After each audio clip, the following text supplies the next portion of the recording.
And it's Matt and Troy here about to put in the Salt River, Upper Salt. It's been our dream for some time to do. And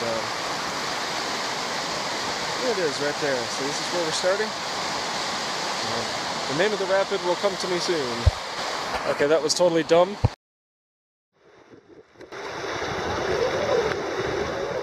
We launched directly into an extremely shallow and rocky Class 3 rapid, creatively entitled Bridge Class 3 on the map.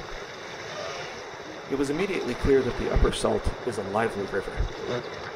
Phoenix dwellers know the Salt as a tightly controlled series of reservoir lakes consisting of Roosevelt Lake, Apache Lake, Canyon Lake, Saguaro Lake, and the Lower Salt River, which flows a distance of 10 or 11 miles from the put-in just below Saguaro Lake to Granite Reef Dam. There the rivers finally and terminally yoked and channeled into a series of canals which distribute the water to the farmers on the reservations and the businesses and residents of the whole Phoenix Valley. The Lower Salt River is notoriously the abode of debauched tubers who flock to the cool waters Memorial Day through Labor Day each year in a more or less non-stop bacchanalia. Perhaps you've enjoyed these waters yourself. Anyway, way up in the high country, 53 miles before the river comes to its first dam, the river is wild and free, descending in a non-stop series of rapids, tearing away at an average gradient of 26 feet per mile.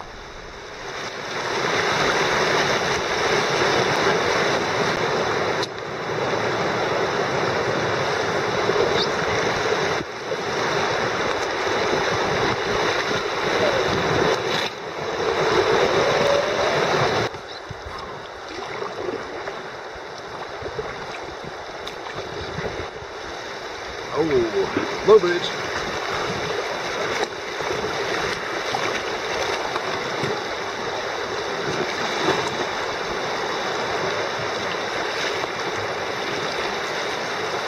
This is not exactly how you want to go through rapids. Backwards!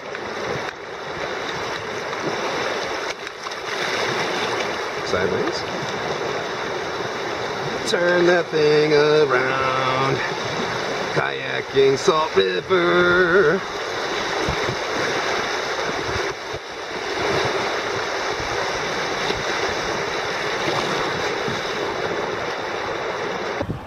I did a whole 360 going through that. It wasn't long before I realized I'd forgotten my shoes at home, and the only footwear I possessed were my climbing shoes, which I was not interested in ruining, and a pair of decrepit flip-flop sandals. I optimistically lined a couple of rapids barefoot, but it didn't take me long to realize that this was not going to work, and I resolved to transform my discreditable flip-flops into tough, capable river footwear with the help of some of Troy's Gorilla Tape once we reached camp, which we would do shortly since we only plan to go about a mile to the first campsite and then spend the rest of the evening relaxing and enjoying the canyon wilderness. Woo!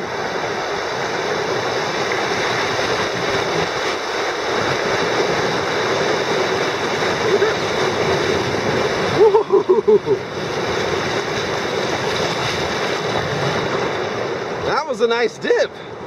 Wow. Here we are with our wilderness permit.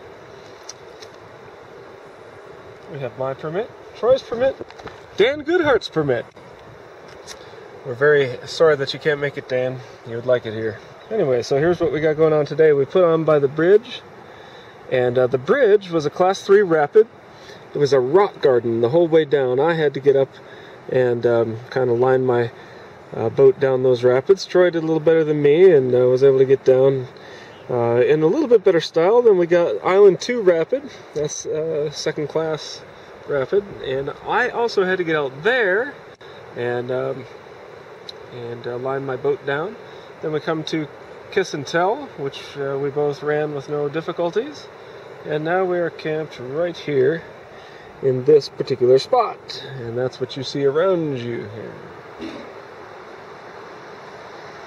Tomorrow morning,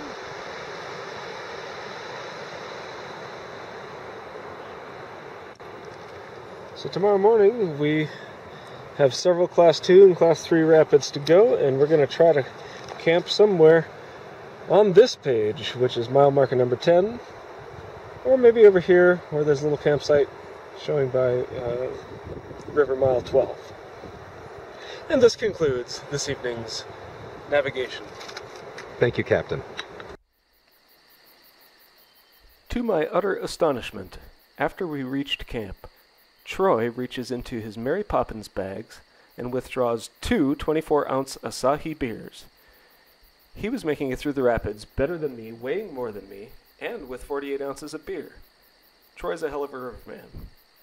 The beers are gratefully and carefully placed in the river to chill for 30 minutes, then savored.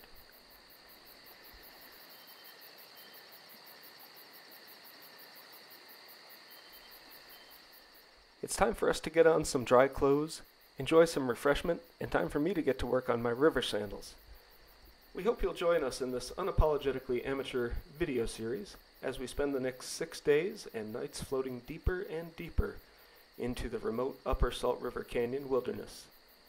Never seeing another human soul for a week. What wonders shall we see? What trials will we endure? Find out more in Part 2.